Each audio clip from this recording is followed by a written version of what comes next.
نحمده ونصلي على رسوله الكريم أما بعد. بسم الله الرحمن الرحيم. عن أبي سعيد الخدري رضي الله عنه وأبي هريرة رضي الله تعالى عنه عن النبي صلى الله عليه وسلم قال: ما يصيب المسلم من نسب ولا وسط ولا هم ولا حزن ولا أذى ولا غم حتى الشوكة يشاكها إلا كفر الله بها من خطايا. متفق علیہ. حضرت ابی سعید خدری و ابو ہریرہ رضی اللہ تعالی عنہما دونوں صاحبان نبی کریم صلی اللہ علیہ وسلم سے روایت کرتے ہیں کہ اللہ کے رسول صلی اللہ علیہ وسلم نے فرمایا کہ کسی بھی مسلم کو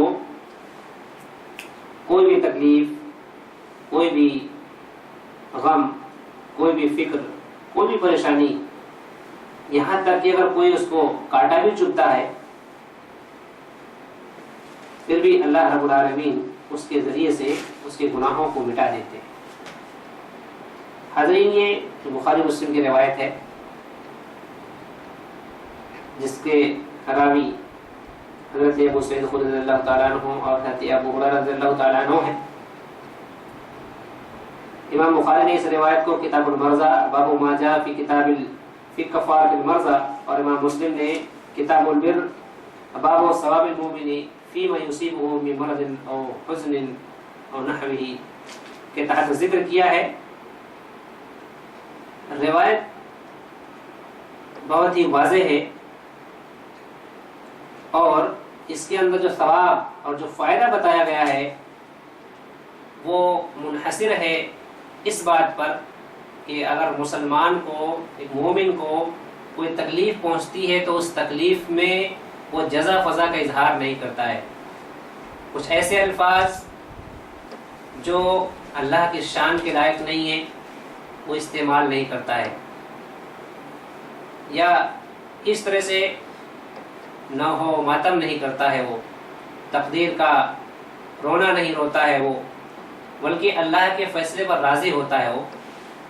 تب اس کو یہ فائدہ حاصل ہوگا جو اس روایت کے اندر نبی کریم صلی اللہ علیہ وسلم نے بیان کیا ہے کہ اللہ رب العالمین اس تکلیف کے ذریعے، اس مصیبت کے ذریعے، اس غم اور پریشانی کے ذریعے، اس فکر اور غم کے ذریعے سے اللہ رب العالمین اس کے گناہوں کو مٹا دیتا ہے. ظاہر بات ہے دنیا ایسے تمام مشکلات و پریشانیوں سے بھری ہوئی ہے. شاید ہی کوئی فرد ایسا ہو جو یہ کہہ سکے کہ مجھے کوئی غم نہیں ہے، مجھے کوئی تکلیف نہیں ہے، یا کسی چیز کی فکر نہیں ہے، یا اسے ٹھوکر نہ لگی ہو. کسی نہ کسی پریشانی میں انسان مبتلا ہی ہے. اور ظاہر بات ہے یہ پریشانیاں، یہ خوشی یا آسانیاں یا فراوانیاں، یہ سب اللہ رب العالمین کی طرف سے ہوتی ہیں. ایک بندے مومن کا کام یہ ہے کہ ان تمام چیزوں میں اس بات کا اظہار نہ کرے کہ جس سے اللہ رب العالمین کی شان میں گستاخی لازم آتی ہو. اس کو یوں سمجھے کہ جو بھی آسانیاں ہیں یہ بھی اللہ رب العالمین کی طرف سے، جو بھی خوشیاں ہیں اللہ رب العالمین کی طرف سے ہیں، فراوانیاں اللہ کی طرف سے ہیں. اسی کے ساتھ اگر کوئی غم، کوئی تکلیف، کوئی پریشانی بھی آتی ہے تو بھی اللہ رب العالمین کی طرف سے ہے اور یہ ہماری تقدیر کا حصہ ہے. جیسا کہ ایمان کی تشریح کرتے ہوئے حضرت جبریل علیہ السلام نے بتایا تھا کہ جب سوال ہوا تھا کہ اخبرنی عن الایمان، تو اس کی تشریح میں، اس کے جواب میں حضرت جبریل علیہ السلام نے یہ کہا تھا کہ ان تؤمن باللہ وملائکتہ وکتبہ ورسلہ والیوم الآخر والقدر خیرہ وشرہ، والقدر خیرہ وشرہ، کہ تم اس بات پر ایمان رکھو، اعتقاد رکھو، یقین رکھو کہ تقدیر کے اندر جو کچھ اچھائی یا برائی ہے وہ اللہ رب العالمین کی طرف سے ہے. اس کا مطلب یہ ہے کہ اللہ رب العالمین کو یہ معلوم ہے کہ ہم کو کس وقت کون سی اچھائی حاصل ہونے والی ہے، ملنے والی ہے، اور کس وقت ہم کس مصیبت میں آ جائیں گے، یہ اللہ کو معلوم ہے اور یہ لکھا جا چکا ہے. اس پر ہمیں جزا فضا نہیں کرنا ہے، ورنہ پھر تقدیر پر ایمان والا معاملہ جو ہوگا ہمارا کمزور ہوگا. اور ایک مومن کے لیے یہ مناسب نہیں ہے کہ جس کے ایمان کا ایک اہم حصہ ہے تقدیر پر ایمان، وہ اپنے قول و عمل سے، اپنی زبان سے اس بات کا اظہار کرے کہ جس سے اس کے ایمان کے منافی ہو. درست نہیں ہے، کیونکہ اگر یہ ایمان کے منافی کام کرے گا تو جو ثواب اللہ رب العالمین نے بتایا ہے وہ ثواب اس کو حاصل نہیں ہوگا. ثواب حاصل اسی صورت میں ہوگا کہ ہم اس پر صبر کر لیں، اس کو برداشت کر لیں، کیونکہ دن یکساں نہیں رہتے. کبھی آدمی کو خوشی میسر ہوتی ہے، کبھی غم ہوتا ہے، کبھی ایسا نہیں ہوتا ہے کہ ایک ساتھ دونوں چیزیں آتی ہیں، ایک طرف خوشی ہے ایک طرف غم ہے. مثال کے طور پر کسی کے ہاں کسی بچے کی ولادت ہوئی ہے تو خوشی کا پورا گھر میں ماحول ہے، سما ہے، اور اسی وقت کسی کا انتقال ہو جاتا ہے تو فوراً کچھ اور ہی ماحول پیدا ہو جاتا ہے. اور یہ صرف مثال نہیں ہے، یہ دیکھا ہوا مشاہدے والی بات ہے یہ، کہ ایک طرف بچے کی پیدائش ہے، دوسرے طرف کسی کا گھر میں انتقال ہو گیا. اب دونوں چیزوں کو ہمیں ماننا ہے، خوشی کا بھی اظہار کرنا ہے اور غم ہے تو غم کو بھی برداشت کرنا ہے. ایسا نہیں کہ کچھ ایسے کلمات کہیں یا کسی ایسی حرکتیں کرنا شروع کر دیں، ایسے اعمال کرنا شروع کر دیں کہ جو ہمیں شریعت کے دائرے سے باہر کر دے، منمانی کرنے لگ جائیں. نہیں، شریعت کا دائرہ یہ ہے کہ جو خوشی کا دائرہ ہے اس میں ہم خوشی منانا ہے، خوش رہنا ہے، اور جو غم کا دائرہ ہے اس میں غم کے دائرے میں، شریعت کے دائرے میں رہ کر غم کا اظہار بھی کرنا ہے نا. تو یہ ہے ایک مومن کا شیوا. اس لیے مومن کا معاملہ دونوں معاملوں میں، دونوں چیزوں میں ایک دم اچھا رہتا ہے، بہتر رہتا ہے، خوشکن رہتا ہے. کہ اللہ رب العالمین کو نعمت ملتی ہے اور نعمتوں پر وہ شکر گزار ہوتا ہے تو اللہ رب العالمین کی طرف سے اس کی قدر کی جاتی ہے.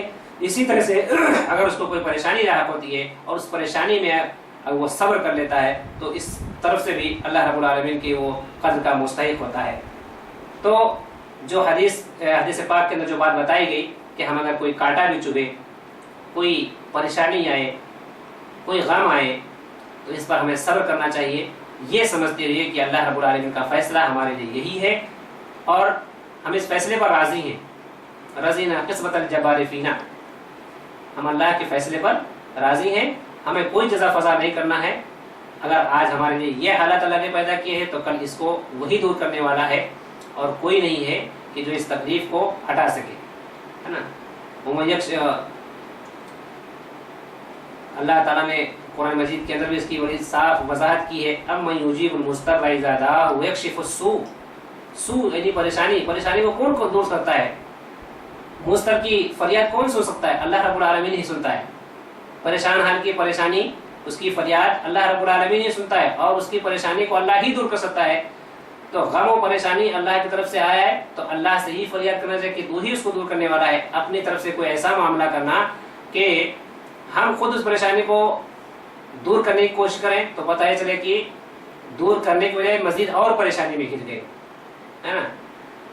جب اللہ رب العالمین کے فیصلے سے انسان راضی نہیں ہوتا ہے تو اپنے لیے ایک تو ثواب کا جو اس کے لیے موقع ملا ہے اللہ رب العالمین سے وہ کھو دیتا ہے، اور دنیا میں بھی اس کا کوئی سہارا نہیں ہوتا ہے، کوئی کسی کا غم نہیں لے پاتا ہے. بس چند کلمات لوگ کہہ کر کے اپنے گھر کا راستہ لے لیں گے. معاملہ یہ نہیں کہ آپ کا غم ہم لے لیں اپنے سر پر یا ہمارا غم اپنے سر پر آپ لے لیں. بہت زیادہ ہوگا تو آپ 2 منٹ 10 منٹ 5 منٹ ہمارے پاس بیٹھیں گے، چند تعزیتی کلمات کہیں گے، تسلی آمیز کلمات کہیں گے، گھر کا راستہ لیں گے. اس سے کیا ہوگا؟ کیا غم دور ہو جائے گا؟ غم دور نہیں ہوتا ہے. تو غم دور کرنے جس ذات نے دیا ہے غم وہی غم دور کرنے والا ہے. اسی پر اللہ نے فرمایا کہ امن یجیب المضطر اذا دعاہ، مضطر کی فریاد کو کون سنتا ہے؟ یکشف السوء، اور اس کی پریشانی کو دور کرتا ہے، اللہ ہی دور کرنے والا ہے. تو لہذا ہمیں اپنے تمام حالات میں چاہے وہ خوشی کے ہوں یا غمی کے ہوں اللہ رب العالمین کو ہی پکارنا چاہیے، اس کا شکر ادا کرنا چاہیے. پریشانی ہو تو اسے اس پریشانی کے کشادگی کے لیے دور کرنے کے لیے دعا کرنا چاہیے. اللہ سے دعا کرتے ہیں کہ اللہ رب العالمین ہم تمام لوگوں کو آنے والی مصیبتوں پر، مصیبت مانگتے نہیں ہیں لیکن کوئی مصیبت آ جائے تو اس مصیبت پر ہمیں شریعت کے دائرے میں رہتے ہوئے صبر کی توفیق عطا فرمائے اور جزا فضا سے یا اس طرح سے نازیبا حرکات سے اور کلمات کی ادائیگی سے اللہ تعالیٰ ہماری حفاظت فرمائے. آمین. تقبل یا رب العالمین. اقول قولی هذا واستغفر الله لي ولكم ولسائر المسلمين من كل ذنب.